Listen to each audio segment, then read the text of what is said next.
Hey everyone, and welcome back to the Chat Lab, where curiosity meets conversation. Today's guest is someone whose work has completely redefined how we understand one of the world's most unknown habitats, the ocean. I'm joined by Professor Sönke Johnsen from Duke University, a leading expert in sensory biology and visual ecology. His research explores how animals see, how light behaves in complex environments, and what that tells us about evolution, adaptation, and even how we perceive reality. This episode dives into the science behind sight, from deep sea creatures to camouflage and the physics of light itself. It's a fascinating journey into the intersection of biology and physics, and I couldn't be more excited to share it with you. So let's get into it. Here's my conversation with Professor Sönke Johnsen.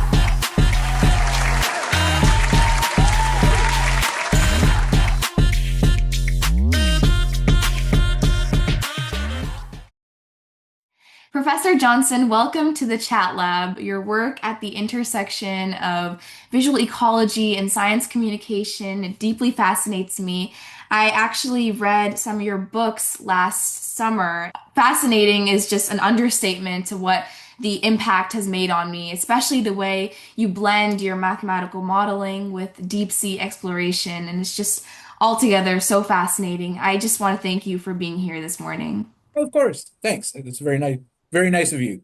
So they say everyone's journey begins somewhere. So before you began your journey at Duke, I read that you had a quite diverse path: carpentry, dance, even daycare.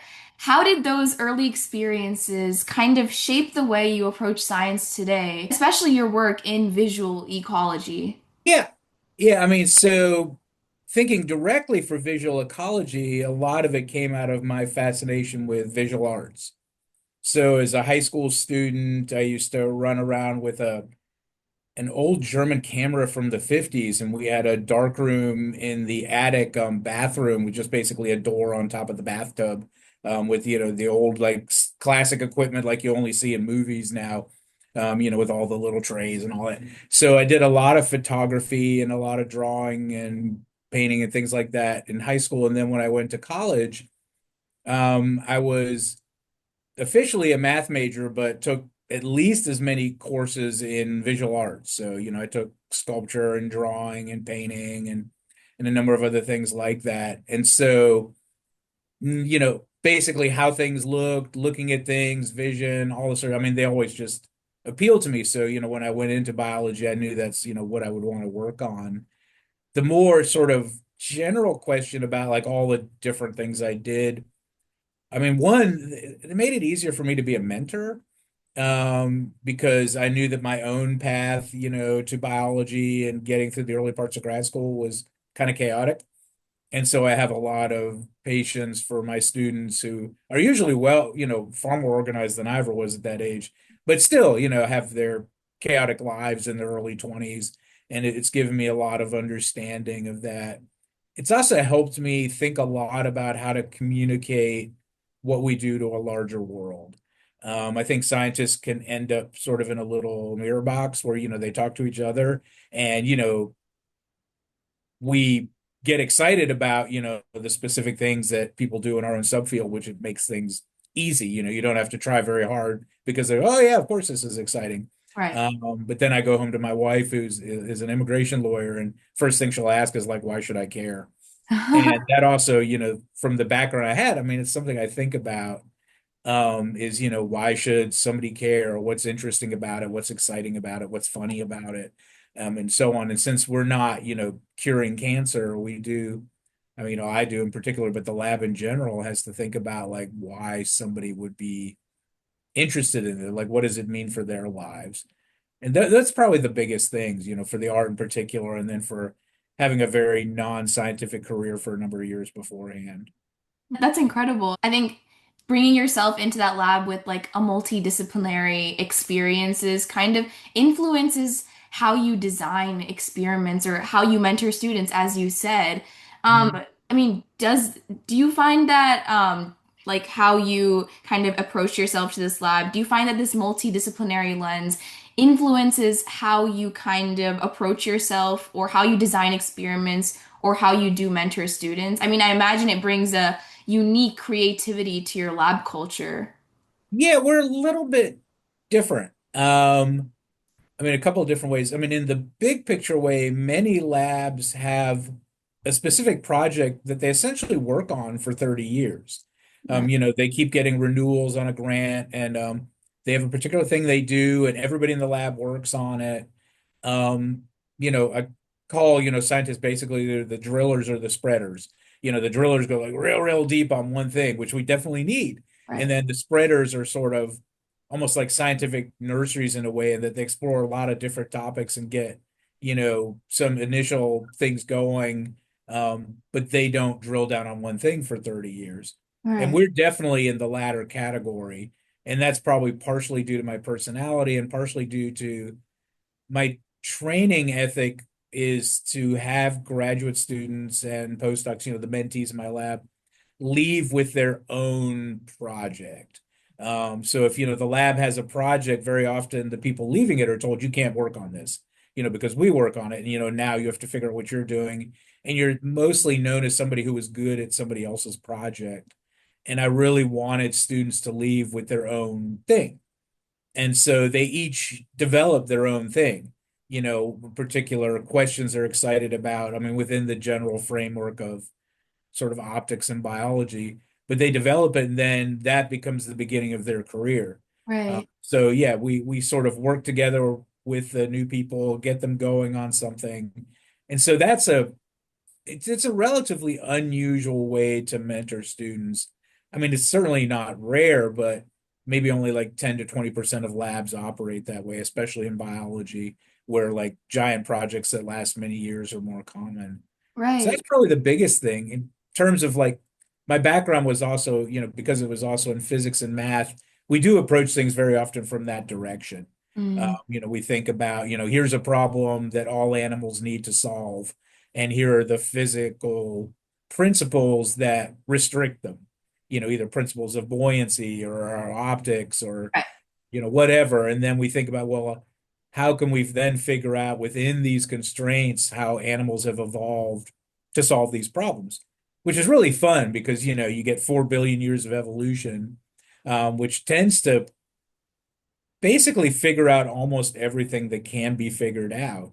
And you just have to find the right animal who's doing the clever trick and then learn how they do it. And that's always really exciting. And many animals find many different tricks, to whatever, being invisible to Right. being very visible and so on. And so we tend to start from a physics math approach and then move into the particular biology of that system. Yeah, I love that framing. It's kind of, it reminds me of how diverse inputs can reshape perceptions. And what you said about how your lab culture is relatively unusual than other lab cultures. I can imagine so because this summer I actually interned at a biology-based lab in Houston. And like you said, there were multiple people working on one project, as most labs are. And Mhm. I think what you said about how you are mentoring your students in order to kind of lead on their own path is, I think it's incredible because in a sense, they have their own freedom and they can kind of frame and mold their path to what they want to do in the future. Do you ever draw from artistic methods like visual storytelling or rhythm when communicating with your students or when communicating with broader audiences that might not be as familiar with scientific terminology as one may be?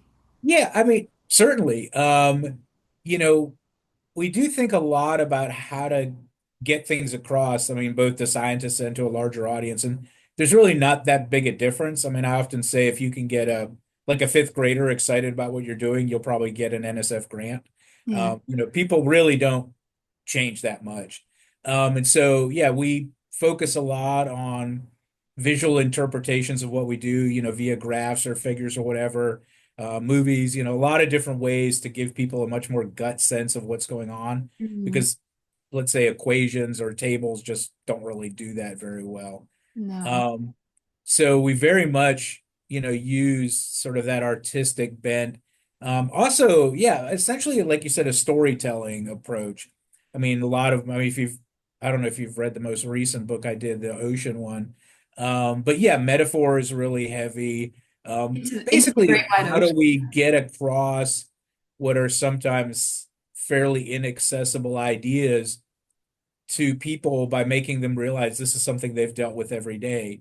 I mean, Right. like a classic example are from physics, there's something called harmonic oscillation, Hmm. where, there's a lot of math behind it and so on. But it's no different than sloshing water in a bathtub at just the right way so it really sloshes like crazy. Now, Right. if you ever did that as a child, like with a sibling where you're just in the bathtub and Yeah. do it at the right speed, the water just flies out of the tub. And pushing someone on a swing is a classic example.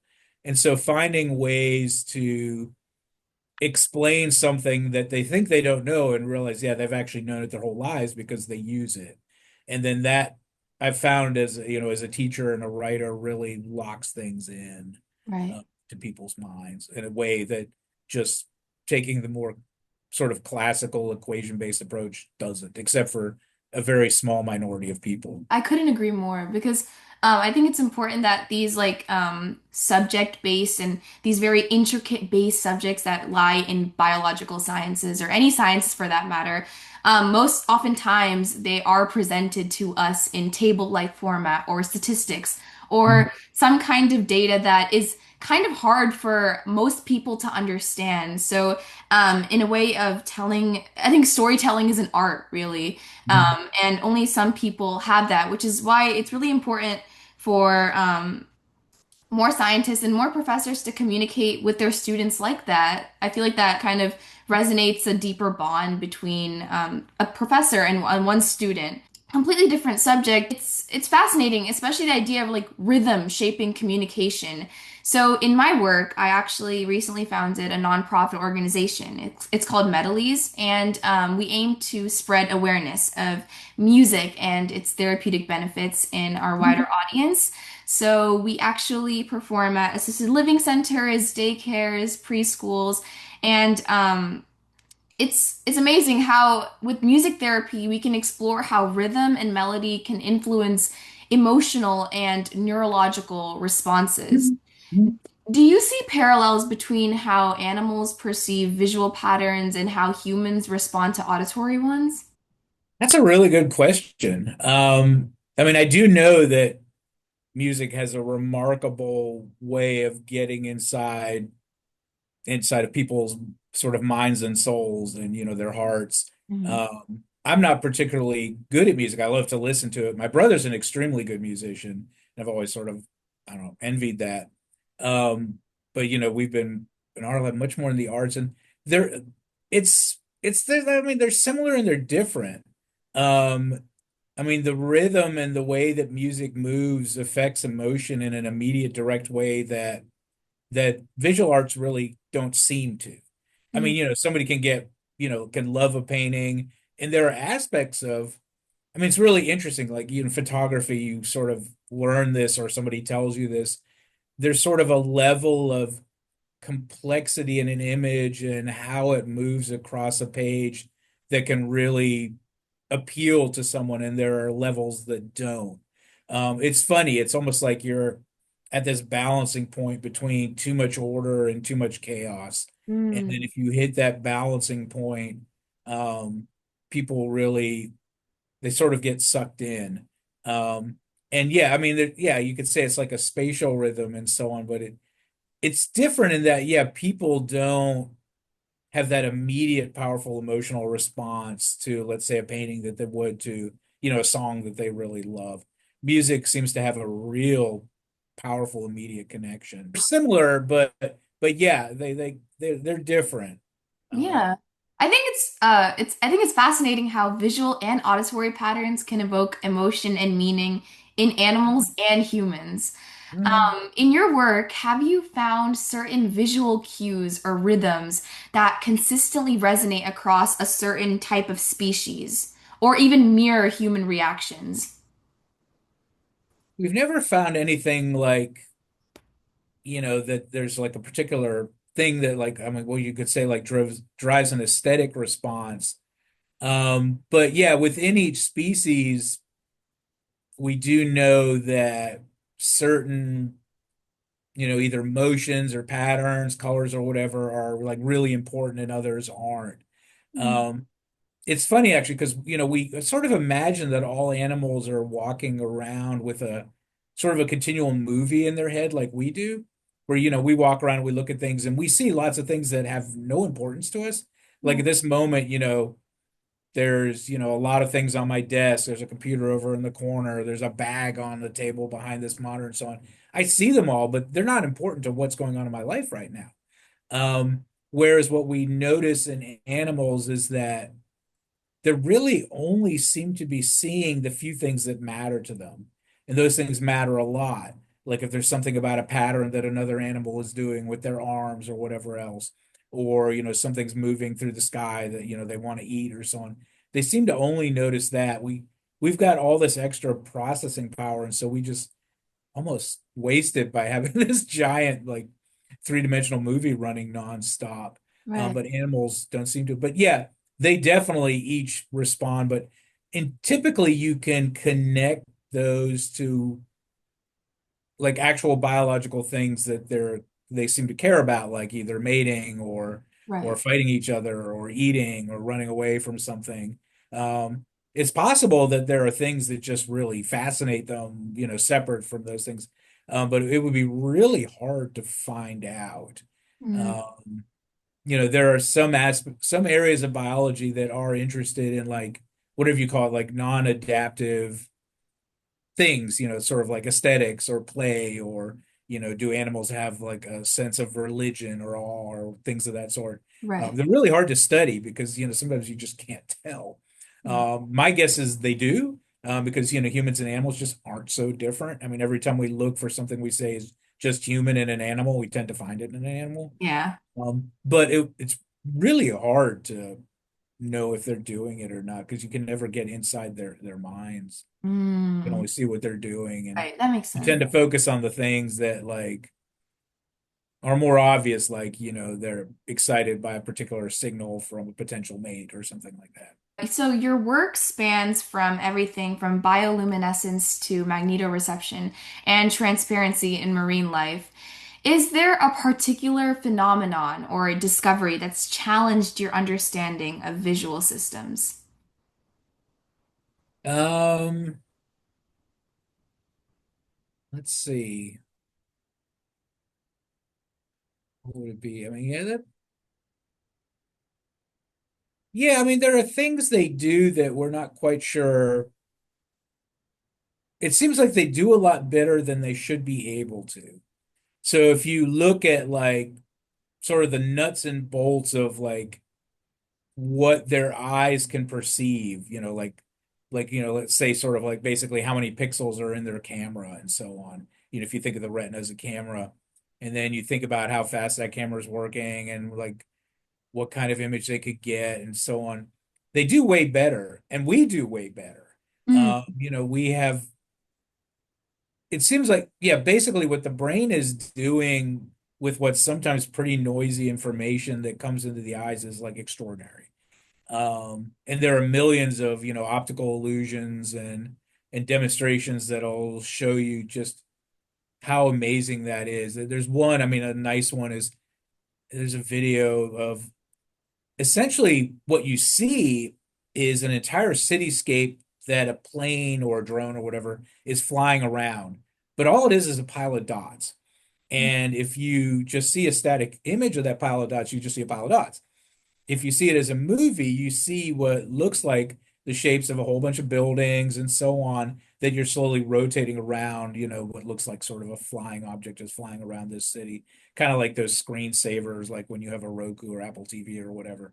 Um, and it's amazing how we take what's really just a bunch of little moving dots and not that many dots, and we create an entire world that makes sense from that. And it's the right one. It's actually, what would actually be there. What we're able to do with pretty limited information is extraordinary. And that sort of blows every visual person's mind is that you can start with almost nothing that actually is coming out of, your eyeball into the brain, and then the brain, based on previous experience and a whole bunch of weird computation, is able to make good sense out of it. mm, I mean, I thought about that from very young age because I became nearsighted around age 12 or so. And not terribly nearsighted, but nearsighted enough that if I was looking at somebody from a block away, my eyes couldn't actually recognize them, but I could, because I could pick up those little bits of things like how they moved.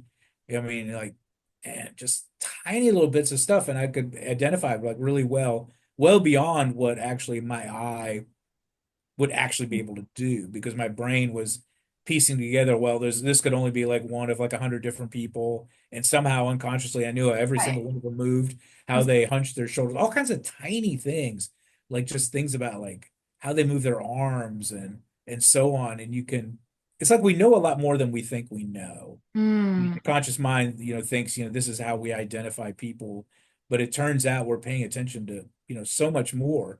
right. It's pretty impressive. We're basically walking around with like some really impressive sort of machinery in I our head. know it's incredible. Do you think in that way, do you think we are more attentively selective in viewing or interacting with our environment than animals would be?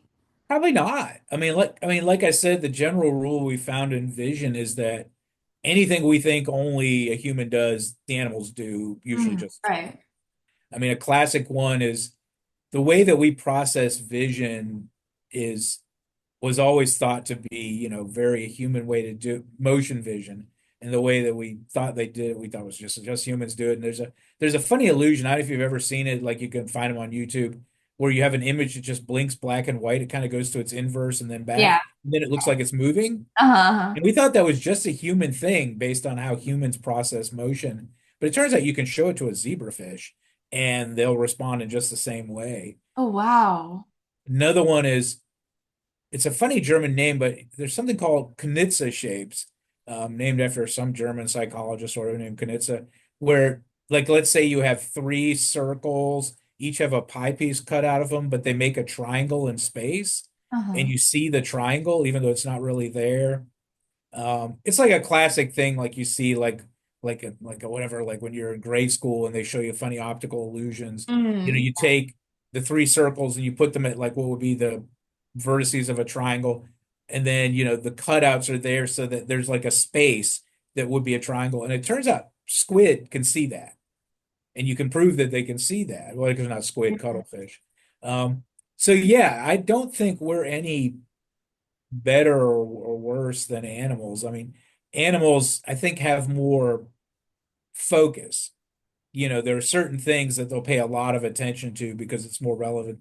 And we have a more general sort of, we're interested in a lot of different things that your average animal wouldn't. Like I always say, the average squirrel is not getting into a car and driving away. right, right. So that's just not part of their life. No. They focus really Yeah. hard on nuts and the trees and like being able to fly through the air. Mm, And they're extraordinarily good at it. And we focus on an awful lot more things, but I don't think we're really any better at any of those particular things. And we're probably worse at certain specific ones, like, like how a monkey can fly through trees. They're probably way better at that than we are in terms of the visual input. I think the number of obligations that humans have to, number of obligations, number of tasks, number of things that we need to do in our daily lives kind of compensate for the fact that animals can't do some of the things that we can do. And maybe that's like part of the reason why that, I mean, they are in this environment where survival is the most key thing. I believe that it's kind of like it's like a relationship. Like we're compensating for some of it and then they're compensating for some of it. Yeah, it's just different. They have a lot more focus on the few things that are critical to their lives. Mm, We don't have a lot of things that are critical to our lives. You want food, you go to the supermarket. right. For at least in the United States, for most people, you want to sleep, you go to sleep. You want, a house or shelter, it's there. Um, so yeah, we have a lot of spare time Mm, that our mind and senses use to, it's kind of freed us up to do a lot of other things. right. Um, so yeah, I mean, I don't think we're really better at any of that. It's Mm, just we do a lot of things that we don't necessarily have to do, which makes us so much more general in the way our senses approach the world right. Yeah, that makes than an sense. animal, which is highly focused on. And I don't know if, like, 100,000 years ago, we were very different because we did have to focus so much more strongly on, specific survival tasks. Right. Things were way different back Yeah, then. things were different. And I don't know. I don't know what came first, if, just we became such good, you know, so good at gathering food and so on that it freed up our brains to do a lot of other things, or if our brain happened that way and just made us good at a lot of those things. And so Right. I don't know, long time ago. Yeah, definitely. You spent so much time exploring visual systems in deep sea environments. How does that perspective shape the way you think about vision or perception in land-based species? It's a very different environment. I mean, I originally chose it one because I love the ocean. Right. If you grow up in Pittsburgh, you get really excited about going to the beach. Um, but it's also, I mean, I also chose it because it was a mathematically tractable one. I mean, you know, I mean, things on land are much more complicated. There's trees, there's grass, near the shore, there's coral reefs, there's just, it's a really complicated environment to sort out visually. The ocean is incredibly boring. It's just looks like a lot of blue in every direction. If you're like out in the middle of the water, which is most of it. And so I chose it also because it was convenient that way as much, in addition to loving it. Um, so I don't know how much learning from water changed think about land, but I do have a colleague and he works on nocturnal vision on land, which is very similar to deep sea vision, Hmm. out in the ocean. It's the same problem. It's dark. Um, but there are differences. Bioluminescence is much more common in the ocean, less common on land. Um, and water is harder to see through than air is, and so on. Right. And so he and I talk a lot about these things, and about the similarities and differences in how an eye on land that's seeing at night evolves versus how a deep sea fish eye evolves, and so on. Hmm. But That's yeah, we do a reasonable amount of land stuff now. Like, actually, weirdly enough, I've two arachnid people in the lab now. One who's actually doing a deep sea arachnid, weird critter called a pycnogonid. It's like a giant spider-like monstrosity. And the other one is working on a daddy longleg with giant eyeballs for its size. Oh, wow. So yeah, we do. Yeah, we've had people work on spiders. Some people work on birds. Some work on humans. Um, so we're mostly oceanic, but we've always had some terrestrial stuff. We've had one person worked on glass frogs, and so on. That's incredible. Your book, Into the Great Wide Ocean, is a vivid and deeply personal exploration of life in one of Earth's least understood habitats, the open ocean. Could you tell me about what inspired you to write it and how you approach scientific insight with storytelling? Yeah, so I mean, originally it was, I mean, pretty mundane. I was sitting with my editor having lunch, I think at an Applebee's, going through like a couple different ideas for what I'd written a couple books for her before, and then we went through some ideas, and she said, "Well, that'd be a good idea." And so that was sort of the original impetus, but the way I wrote it was very much so I feel like the United States has a trust in science problem. I mean, regardless of politics and everything else, there's not a huge trust of science in the US. But Mm, and that translates sometimes there's not a lot of trust in scientists. But I do know from living out in, a politically very mixed rural environment. I live out on a farm in the middle of nowhere in central North Carolina, that people may distrust a category, but they will choose to trust or not an actual person. mm, So in other words, they may say, I don't believe this science or these scientists in general, but if they know you, they're mm. happy to talk to you. I have many scientific talks, with people out there. There's somebody who shoes my wife's horses, and we always get into all kinds of fun conversations, either about the deep sea or anything else. And I learned that, a way to sort of gather some trust is to be a little bit more honest about who we are as scientists. I think so many scientific books are written with this sort of weird, omniscient, benevolent, can never be wrong narrator. It's sort of like, like if like you watch like a nature show, the Mhm. person describing it is sort of like this friendly God who knows everything, which Yeah, is like not real, right? Scientists right. aren't, I mean, and so it creates this idea that scientists, one, are kind of smug, that they know everything, Right, that yeah. they're not really open to debate, um, and they're sort of kindly I guess you could say, paternalistic. There's some are maternalistic. They're kind of lording it over you, which I don't think helps scientists be trusted in the US. And so I wanted to write a book that was much more honest about what a scientist's life was like. And since, Mhm. I can't really write about the internal lives of other people without Right. maybe wrong, I decided I'll just write about myself.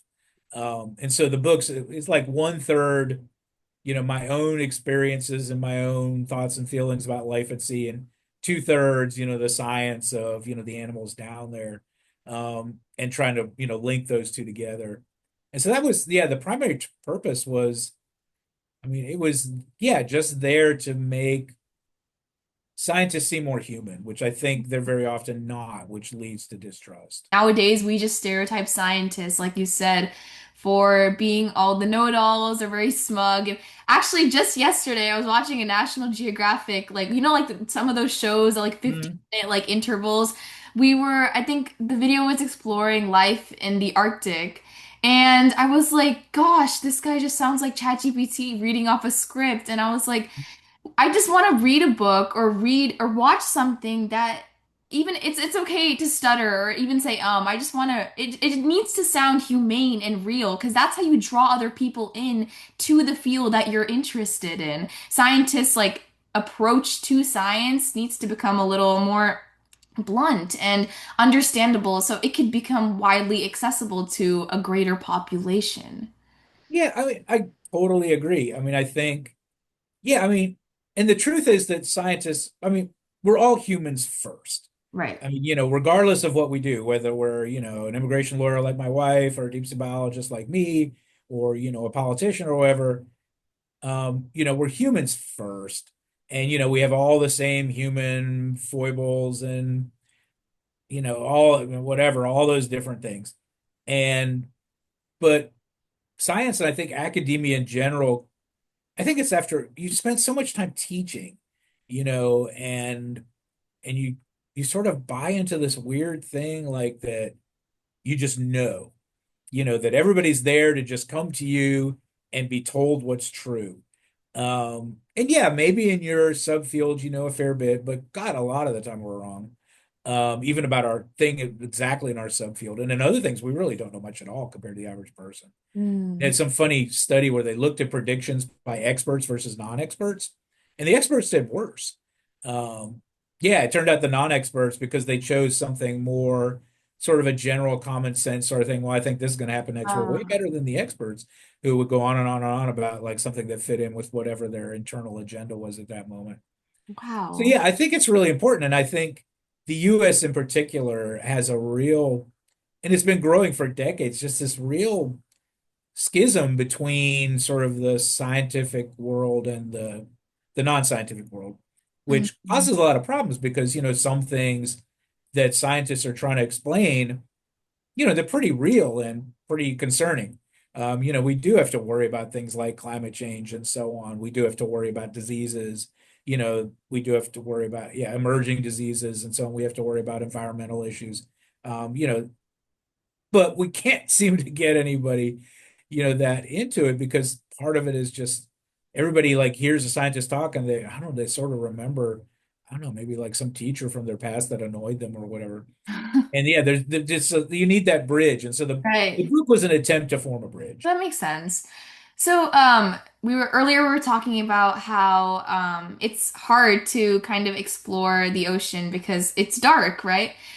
So given how nature solves low light vision challenges, have you ever collaborated with engineers or designers working on bio-based tech, like cameras for deep sea exploration or sensors for nocturnal navigation? Oh yeah, I mean, that's a neat thing actually about oceanography, is that we collaborate with engineers all the time. Mm. It's a very engineering heavy field because you have to build some really weird things to do it. I mean, the submersibles themselves are definitely not something you buy at the store, even a very expensive store. I mean, almost every submersible is built in collaboration with, a pile of scientists and engineers. Um, so yeah, pretty much all folks who do work out there interact with engineers, and we have to know how to think and talk with engineers. So yeah, there are, bio-based cameras, low light cameras. There are things they learn from us. There are things we learn from them. Um, it's all very prototype, um, in that, there's almost nothing normal that actually works at sea, Mm. because it's just such an alien environment well, for humans and for our technology. Right. And so, there's a small group of people, with a lot of different expertise that are good at making something work out there, which is fun, which makes it really interesting. But yeah, I don't know any, especially deep sea person in the open ocean who isn't talking to engineers all the time. Got it. Okay. That's very fascinating. Do you think there are specific visual strategies like polarization, sensitivity, or contrast enhancement that engineers tend to overlook when designing artificial systems? And I ask this because we are kind of living in this digital space and where AI is very prevalent and becoming increasingly used as time progresses. Um, I mean, I don't know if there's, I mean, yeah, because we've looked into polarization vision. It helps some, but it doesn't help a huge amount. Um, One of the things we've looked into also, which has some promises, sort of balancing out how many pixels you put in a camera. Because I mean, if you remember, like the early iPhone cameras, they had like ridiculous amount of resolution for a tiny little camera. I mean, people Mhm. go around with this like itty bitty Mhm. little. I mean, it was Yeah. ridiculous. It was a joke. It was like, you know, but they were miserable if you went indoors or you try to use them in the evening.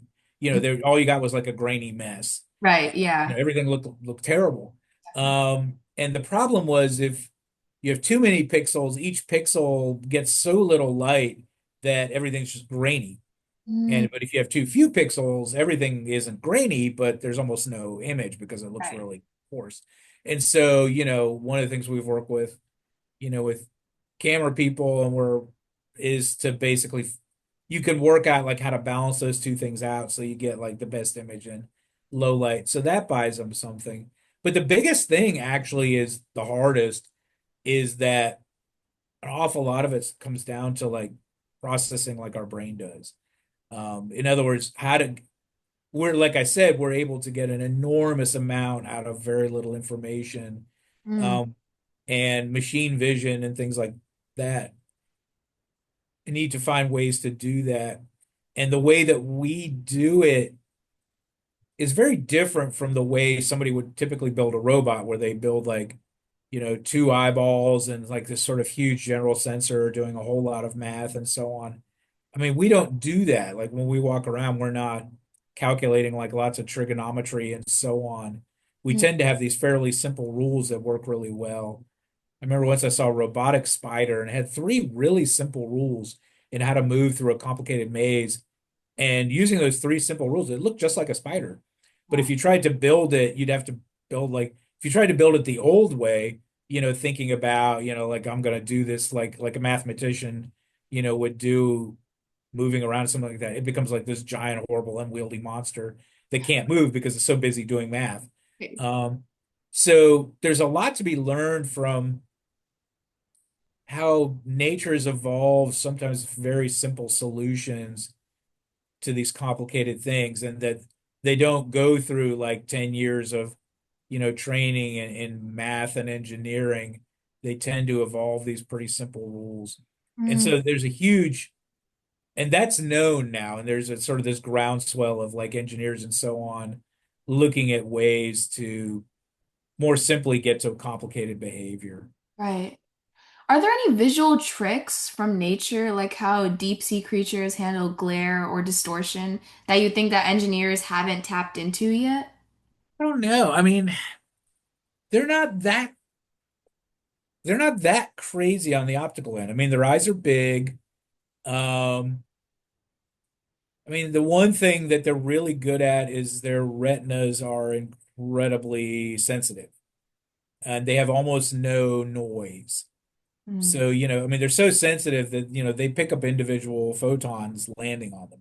You can actually see, the little neural response to every single photon. Oh, wow. And almost all those photons that they record are real.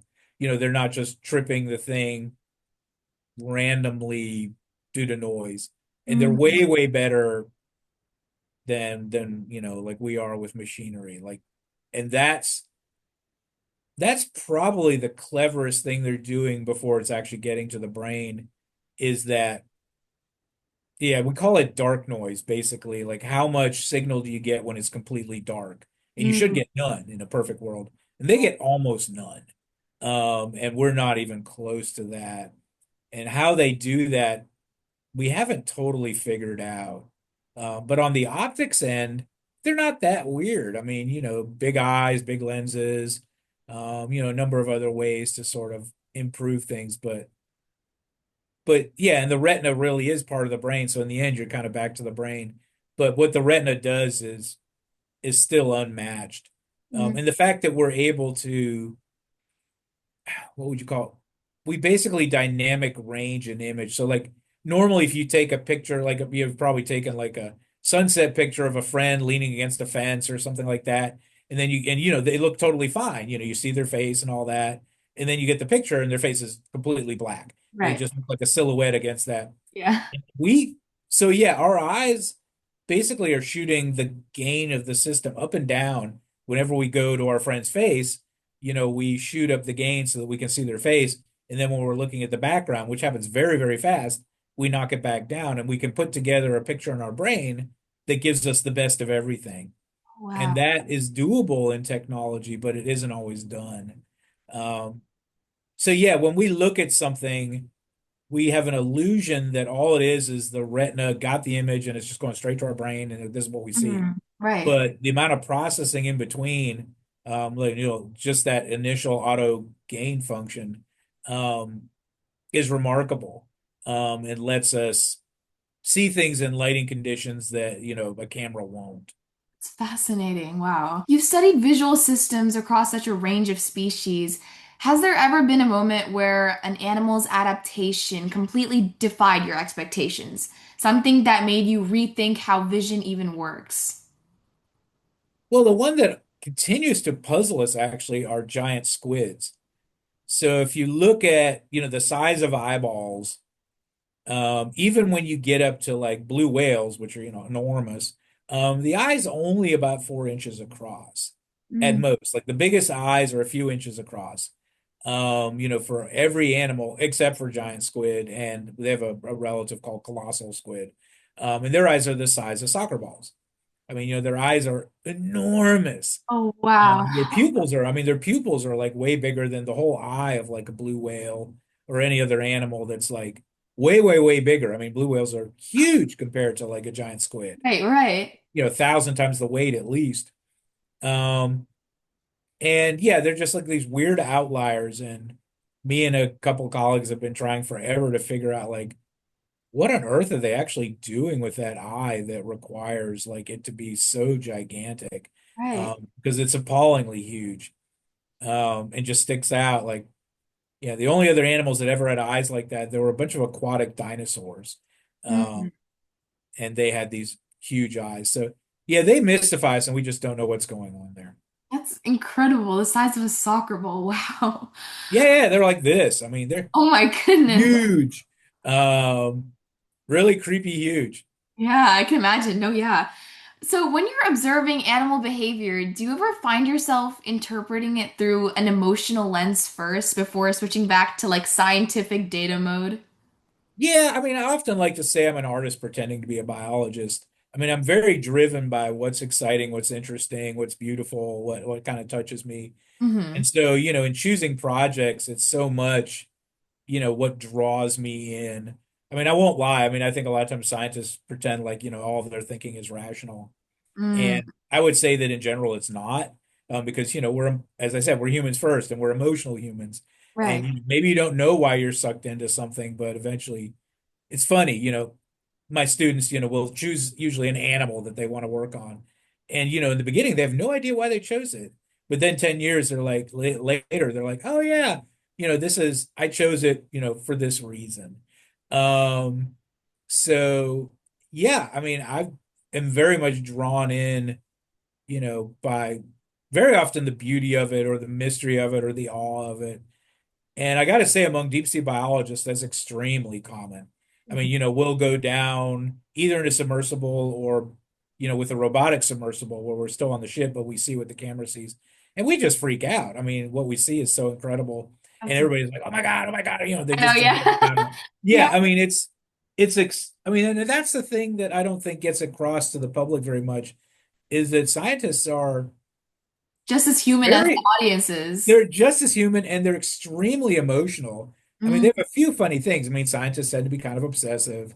They're trained very hard to not let their emotions like completely run wild with them because they need to be honest about what's going on. But that's sort of down the line often. But in all other ways, I mean, they're just like, I mean, you look at people on a ship and they're just as exciting and jumping up and down and thrilled about what's happening that anybody else would be. mm, We love that stuff. I mean, yeah. I was just on a cruise for 5 weeks to a chain of deep sea volcanoes and hydrothermal vents off the Azores. And it's just mind-blowingly beautiful down there. Hey. I mean, there's this big old extinct caldera of, what was a volcano, and it's lined on all sides by, these hydrothermal vents that create these like 20 to 30 foot tall Oh, wow. chimneys of lava with unbelievably hot water pouring out of them, and they're covered with animals and stuff. I mean, it's stunningly beautiful. That's And yeah, I mean, everybody on the ship responds to it the same way. We're like, this is the most beautiful thing I've ever seen. yeah, of Um, course. so yeah, I mean, I would say that pretty much all scientists, especially initially, are pulled into what they're doing by a very powerful emotional response. Of course. I think that's what initially drove a scientist's passion towards choosing their career is that emotional lens. That topic, in your lab, do you guys use artificial intelligence? I don't use it for writing, mostly because like some huge fraction of my job is teaching my graduate students and postdocs how to write. I Mm, mean, in my mind, writing is thinking. It's like when you just sort of think to yourself, you can feel like you understand something, but you don't really understand it until, you either write about it to other people or you teach it, which is kind of the same thing. It's like writing is teaching. And it's a painful process for that reason. I mean, people always say writing is so hard and painful, and it's not really the writing, it's the thinking. It's trying to mm, understand what's really going on. I So agree. no, we don't use AI at all for writing because they have to learn how to think, or there's no point. We do use it for programming. It turns out to be a wonderful shortcut to creating basic templates for programming. Like, one of my students, she'll just say, please give me a basic algorithm for, sorting this particular kind of data. And AI is wonderful for that. And it saves a lot of time that would otherwise be fairly boring. Because doing those kind of things, usually it's just, you're learning some, but it's not quite the same as writing. Mm, And so, yeah, we use it for that. I try to avoid having my undergraduates use it because again, I want them to think, I want them to write. I do know some of them do it on their homework. It's almost impossible to do anything about it. Um, but yeah, for the most part, we've used it, and we use it sometimes. I mean, like one of my students called it's Super Google.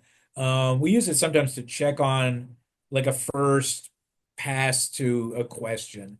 mm, Like, I mean, it's almost like, when, I mean, we have some friends that, they have one of those weird talking boxes in the house and, like, Alexa, tell me how tall Michael Jackson is or yeah. whatever. It's really good for that. It's really good for sorting through a bunch of stuff and just Like answering. quick fact checks. It's a great fact check. It's a great, like, tell me the average depth of the ocean. It's Mm, something we could look up, but it would take a while and it's kind of a boring answer. But sometimes you just need to know it to put it in like a paper or something. right. It's great for that.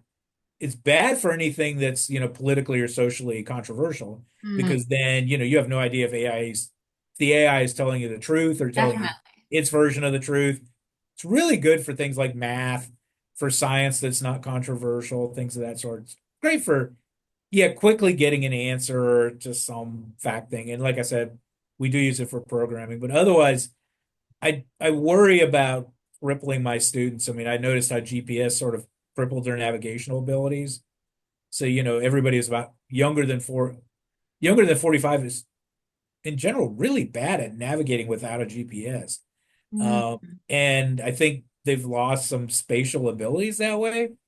Whereas, people older, one way or another, they figure out how to get around. And I worry about that expanding to too many things. I mean, with GPS, just like with calculators, they say, well, we'll never learn how to add anymore if we have calculators. And that hasn't been awful. And, with the GPS, in general, it's not terrible, but they have to know how to think. How to be able to think and write. I worry about GPS. I mean, not GPS, well, it's very similar to GPT taking over that for them because then I'm not sure what they have left. Right. So, I want them to mentally struggle to some extent because, in the end, I mean, the lab is a training. It is. Yeah. They're there to be trained to be independent thinkers, to come up with ideas for themselves. And I mean, I know it's painful for them sometimes, but that's kind of the point. Yeah, I mean, in school, our teachers always tell us to. I mean, AI is off limits completely. I mean, especially in primary schooling, which makes sense because I guess we're learning how to critically think in these early developmental periods of our lives in order for us to kind of mold our paths to become who we want to be. Because again, it's helping us develop that thinking strategy and that can really help us in the future, whether we realize it right now. Like in retrospect, it's kind of like, okay, I'm glad I did not use AI on that math homework. Obviously, you are Professor Johnson, a professor at Duke University. For students, our last question, for students aiming for top tier universities like Duke, what is one piece of advice you'd offer to help them stand out, or one piece of advice you wish you received? And one thing, the first thing that comes to mind is that a lot of times there are things that matter about going to a top tier university, and there are things that actually don't. Hmm. So, a top tier university does give you a lot more access to research opportunities. So, if you want to let's say you're a scientist, and you want to be a scientist or a doctor or something like that, and you want access to being able to do a lot of research, they are amazing. I mean, like Duke has opportunities that don't exist in many places in the world. Mhm. Um, they're very good for helping you get a leg up in a job world or in like getting into the next professional school world. I mean, they just do. Whether it's fair or not, going to Duke will make it easier to go to med school, for example, because Mm. they'll say, "Oh, Duke, you must have done well." So good for that. In terms of actual teaching, they're really no different. So Duke's this big deal, whatever quasi Ivy League school. NC State is, sort of classic state school. UNC is like, sort of upper level state school. You're going to get about the same education in Mm. terms of like all that. And if you go into it, basically you'll get out of it what you bring into it. If you're really passionate about learning, the level of school doesn't make that big a difference, with the exception of, like I mentioned, the opportunities to do research and potential opportunities afterwards, where, like Duke does make a difference. Mm. So that said, for getting into one of these, oh my God, I don't know, admissions committees changed their minds so many times. For a long time, they were looking for the well-rounded student. So, people are good at academics, good maybe at some sport, if not that, good at a lot of community stuff. Mm. Now they've decided they're more interested in angular students that are really good at like some things. Like the college I went to was fascinated with angular students. So we'd have like the really weird math person who couldn't do anything else. And like the genius scholar of like, antique, Babylon or whatever. They were all like passionate about just a couple of things and they were brilliant at it, but Mm. pretty terrible at a lot of other things. Um, and admissions committees really go back and forth on what they care about. Mm. I mean, so I don't know. I mean, the main thing, I mean, sort of getting back originally, it's good. I don't know. I mean, this is such an impossible question to answer because, I mean, I usually tell people, It who is. are No, it is. here to focus on what you want to do, focus on what you care about. Right. Right. You know, that education ultimately is in your hands. you Mm. know, but I do know that if you're a student here, life will be easier for you down the road, in terms of opportunities, both now and in the future. But once like somebody's here, I'm very much like, you need to follow what you want to do because otherwise, it's just going to be miserable for you and you're not Right. going to learn as well. Right. People learn best what they actually want to learn. And, Hmm. I have students, on the med school track who are brilliant musicians and want to be a musician, but they're getting tremendous parental pressure, Oh my to become a goodness. medical student. Um, so these are really hard questions. I'll often meet with undergraduates like once a Sorry. semester. They come to my house and we sit up in the hayloft of the barn and we talk for hours about this because it's Yeah, really it's I think really it's hard. changing. It's changing, and nowadays a lot of the I have actually an undergrad friend. Oh, he graduated from Duke actually, and he always tells me these admissions processes are like just like a Jeopardy. Like if you get chosen, They you get are. chosen because a lot of the other students have 4.0 GPAs. A lot of the other students are doing just the same things as you are. And a lot of the other students are may not be as passionate as you are about, again, like what you said about that one thing. I don't think they're looking for like well-rounded people anymore. It's like you need to focus on what you're passionate about and do something related to that. Yeah, and so I mean, yeah, so like Duke had 44,000 applicants for I guess was about 1,500 spots Oh, in a couple wow. years ago. Oh yeah, it's insane. I know I can't remember the total. Well, they admit, I assume, I don't know if it's double what they have finally matriculated, but they matriculate about 1,500. I mean, they have about 6,000 undergrads total. And so, yeah, it's about 1,500 a year. And it's 44,000 applicants. I mean, their acceptance rate is not good. No. Um, I mean, so my main advice for people, especially like in high school or doing this, is it's it doesn't matter for especially for your own learning. And ultimately, I mean, your ultimate career success, it doesn't matter that much Mm, where you go. So let's say, so like UNC, I mean, well, it's easier to get into than let's say Duke. Um, and you get really good, I mean, just as good an education there. And there are plenty of, like really smart people there to like interact with and so on, and a lot of opportunities. I try to take the pressure off of younger people when I can, because mm, there's this horrible career pressure. And I oh, often like tell a story of, so my mom finished up medical school, which was free in Germany, back in the 60s, right before I was born, like literally the day before I was born. oh Um, wow. yeah, yeah, she delivered a baby the Oh my day before I was born. goodness. Then she delivered her own. And then she didn't do medical stuff in the US for like, oh my God, like 12 years or something like that. She like volunteered for special ed classes, to teach people special ed. She was, making pottery. She was basically kind of like a classic 1970s hippie. And then at one point she decided she needed to, use her mind more than what she Mm. was doing. And she walked into the hospital, went up to a doctor's office, said, "I'd like to shadow you." And he said, like, no, and she was there like in this hippie shirt with a giant rainbow, blouse kind of thing, bandana, the whole thing. Then she went to Oh. the next one. He said no. Next one, he said, the fifth one said, okay, fine, whatever. And she followed him around, and then he realized that she was actually saying a lot of really smart things. And then he facilitated it so that she could redo her last 2 years of medical school in the United States for free.